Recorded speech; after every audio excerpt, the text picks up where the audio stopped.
Egill Jóhannsson heiti ég og forstjóri Brynborgar. Við erum bílaumboð og erum með umboð fyrir 7 bílamerki. Síðan líka tækjaumboð fyrir vörubíla, vinnuvélar, bátavélar og rútur. Með umfangsmikla þjónustustarfsemi, verkstæði, varalutasölu og síðan rekum við líka Max 1 og Vélaland sem eru með Nokian dekkin og hraðþjónustu fyrir bíla. Og svo lokum erum við með bílaleiguna Dollar og Thrifty og rekum þar bílaleiguflota cirka 700 bíla. Brynborg hefur lagt af stað í ákveðna svona sjálfbærni vegferð dálítið mörg ár síðan. Við settum okkur svona formlega umhverfisstefnu 2007 sem við kallum visthæf skref. En byrjuðum í raun fyrir að pæla í þessum málum og áverðt að nefna að Brynborg flutti inn rafmagnsbíl númer 2 á Íslandi árið 1981 og sýndi hann á Auto 81 bílasýningunni í Húsgagnahöllinni sem er núna Húsgagnahöllin. Og höfum síðan verið að prófa okkur áfram í alls konar rafmagnsbílum, metagansbílum, etanólbílum, metanólbílum, vetnisbílum. En svona bendir allt til þess að rafmagnsbílarnir séu núna bara málið. Bílaheimurinn dálítið að veðja á rafmagnsbílana. Og svo má velta fyrir sér af hverju erum við, bæði sem Brynborg, líka sem land og bara samfélag að fara í þessa vegferð. Og þá það þessi loftslagsvá sem vofir yfir. Og það ljóst að CO2 í andrúmsloftinu að vaxa svo mikið. Ísland hefur skrifað undir alþjóðlega skuldbindingar þar að lútandi og við erum búin að lofa að draga úr losun fyrir árið 2030 miðað við það sem við Íslendingar losuðu árið 2005 29%. Síðan erum við ásamt Evrópusambandinu búin að setja okkur landsmarkmið eða stjórnvöld að ganga enn lengra og minnka losunum 55% frá 2005 til 2030. Og síðan erum við búin að setja okkur landsmarkmið að vera kolefnishlutlaus árið 2040. Þetta eru mjög krefjandi markmið og í þessum málum þá eru mest tækifærin í samgöngum. Og þar kemur bílgreinin inn því að bílgreinin mun skaffa eða útvega verkfærin í þessu líki fólksbíla, sendibíla, vörubíla og jafnvel vinnuvélar og rútur og strætisvagna til þess að ná þessu markmiðum. Og losun tækja í samgöngum á landi 31% af allir losun á Íslandi sem á beinni ábyrgð íslenskra stjórnvalda og svo til viðbótar 2% í vélum og tækjum. Og þarna liggja tækifæri í að skipta bara einfaldlega bílaflotanum út fyrir þetta. Það var spá bakslag núna 2021 að það jókst losunin, hún minnkaði 2020 sem var alveg út á COVID. Svo jókst hún aftur núna þegar ferðaþjónustan og umsvif efnahagslífinu fór að aukast. Og ég var hræddur árið 2022 verði líka enn stærra bakslag í loftslagsmálunum. Og stjórnvöld eru búin að átta sig á því og þau eru að vinna að svona breyttu kerfi, ívilnanakerfi. Það virkað ágætlega fyrir fólksbíla til einstaklinga og fólksbíla til fyrirtækja. Hefur ekki virkað vel fyrir bílaleigur því að þær geta ekki nýtt sér ívilnanir. Og eins hefur ekkert legið fyrir ívilnanir fyrir sendibíla og þungaflutningabíla.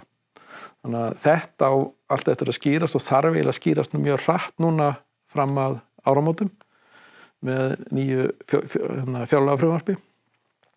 En ef við snúum aftur á okkur Brynborg, við erum með þessa umhverfismarkmið og hluti af því til dæmis að gera sjálfbærniskýrslu fyrir okkar fyrirtæki. Og við vorum fyrsta fyrirtækið í bílgreininni að gera svona heildstæða sjálfbærniskýrslu þar sem við tökum alla reksturinn fyrir út all land, hvort sem Reykjanesbær, Akureyri eða á höfuðborgarsvæðinu. Og við fórum líka mjög ítarlega í umfangi sem við erum að mæla. Það að segja að rekstrarmörkin voru allt fyrirtækið og umfangi var svokallað umfang 1, umfang 2 og alls sem margir liðir í umfangi 3. Og þá erum við að mæla heitavatnsnotkun, raforkunotkun, jarðefnaeldsneytisnotkun og úrgangslosun, hvað við flokkum mikið og hvað við endurvinnum mikið. Auk þess sem við í svona sjálfbærniskýrslu þá erum við líka að taka svona félagslega þætti eins og launamun og jafnrétti kynjanna og allt þetta. Og þetta mjög áhugavert að fara í gegnum þessa vinnu og hún skilar mann líka svona mælikvörðum til þess að athuga hvort maður geti sparað ekstra í rekstrinum, en líka getur maður gert eitthvað gott og þetta svona styður við þessa vegferð líka bara Íslands í sjálfbærnimálum. Og eitt af markmiðunum okkar í umhverfisstefnunni það til dæmis að vera eins fljót og við mögulega getum að innleiða vistvæna bíla frá okkar framleiðendum. Því það er ekkert endilega alltaf sjálfgefið að Ísland sé fremst í röðinni þegar kemur nýr rafbíl eða nýr tengiltvinnbíl eða af einhverjum svona nýjum orkugjöfum. Og það stundum alveg að hafa fyrir því bæði að fá að vera fremstur í röðinni eða framalega í röðinni, en ekki síður að fá nægilegt magn af bílum. Því að þetta er barist bíla allan heim og flesti markaðir, ef ekki allir, stærri en Ísland. Og ég get bara ágætist dæmi núna með vörubílana sem við vorum að kynna núna, rafmagnsvörubíla. Við erum búin að ræða við Volvo Truck það í rúmt ár og höfum alveg þurft að sannfæra að Ísland væri eiginlega draumalandið fyrir rafmagnstrukka. En við þurfum líka að sannfæra að við getum ráðið við það, þjónustulega séð, ábyrgðarlega séð og alla þessa hluti. Eru hleðsluinnviðirnir til í landinu til þess að hlaða vörubíla og þeir eru ekki til, þannig að við þurfum þá að taka þátt í að byggja þá upp með þeim kúnnum sem eru að kaupa þessa bíla, þannig að við erum að veita þeim ráðgjöf og jafnvel að fara sjálf í að byggja upp hleðsluinnviði.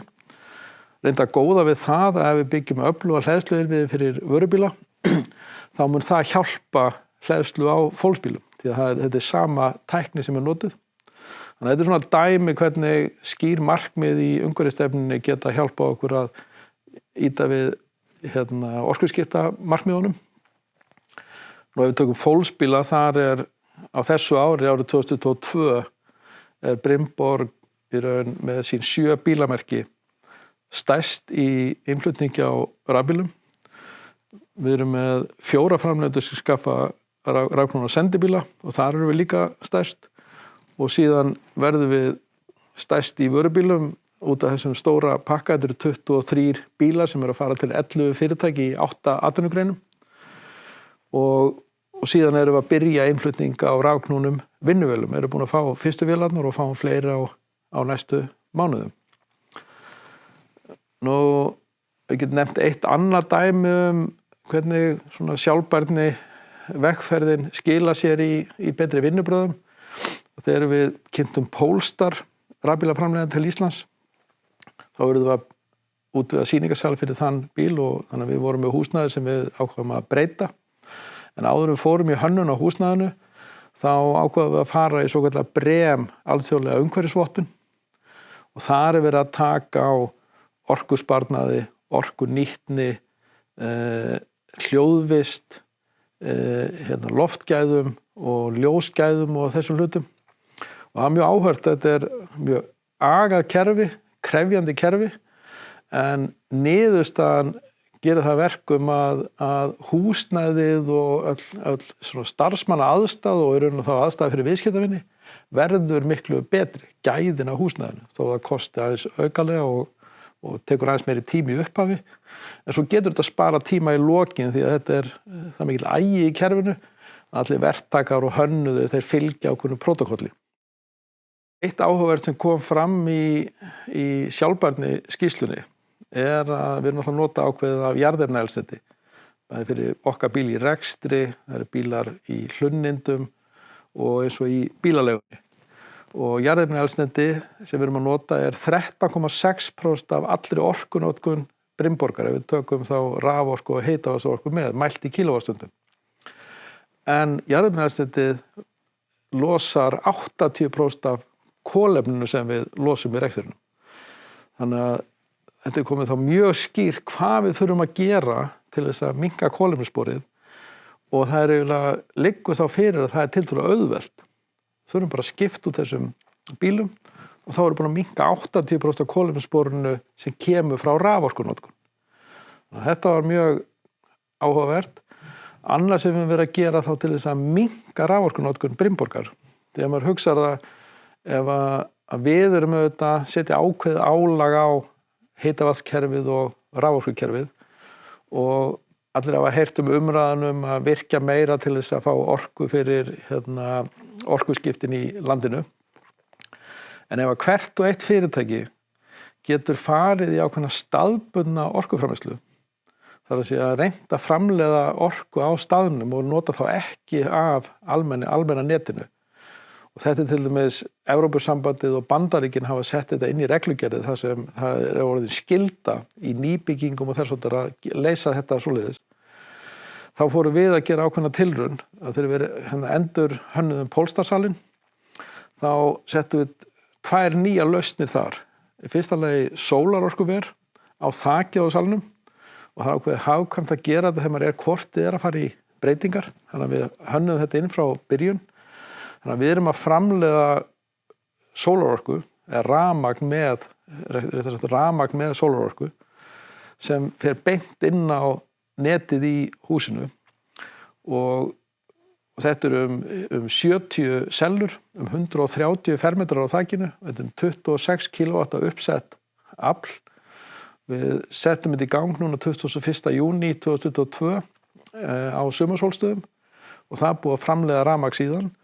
Við vorum búin að gera ákveðna áætlun hvað það geti framleitt og þetta mjög nálagt áætlun, sumir mánuðir aðeins meira, sumir aðeins minna. Júlí sem var nú ekkert sérstakur sumarmánuður á Íslandi núna, hann skila aðeins minna en ágúst og september hafa skila meira heldur en við reknuðum með. Og með þessu þá þurfum við ekki að kaupa þessar kilowattstundir af almennanetinu.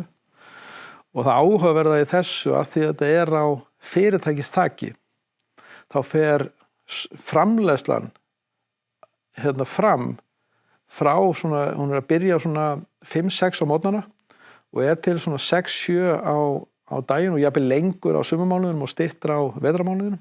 Það er á sama tíma og Pólstarsalurinn að nota raforkuna í lýsinguna og skjái og alls konar þessar hluti.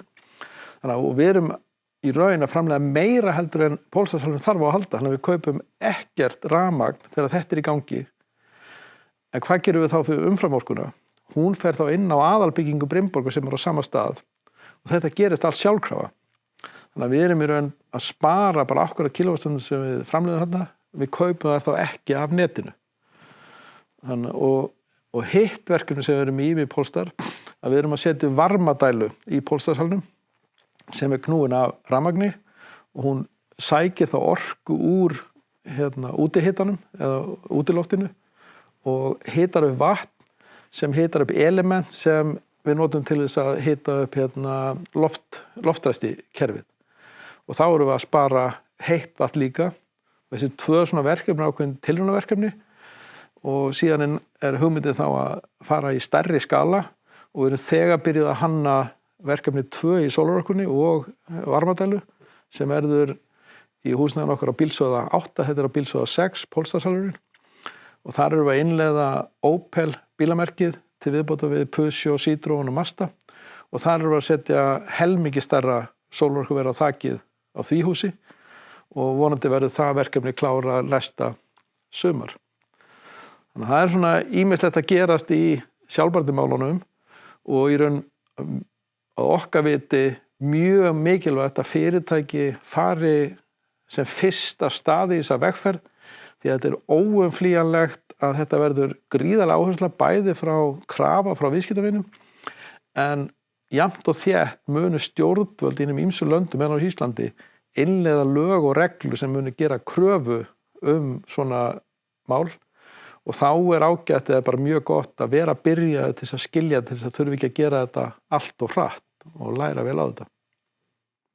Nú, ég þakka bara kærlega fyrir þetta tækifæri að fá að tala hérna á bransadögum Iðunnar og koma kannski þessu á framfæri og ég vil endilega hvetja þá sem eru í sömu hugleiðingum með að byrja að pæla í þessum málum að það er sjálfsagt mál að hafa samband við okkur í Brimborg, bara samband við mig og við getum haft ítalegri kynningu á sólarorkuverinu, á varmadælunni, á sjálfbærni skýrslunni, því að auðvitað er þannig að allir þurfa að læra á þetta og miklu betra að menn geti lært þá af mistökum eða það sem vel var gert hjá öðrum, þannig að allir þurfa ekki að lenda í sömu gildrunum.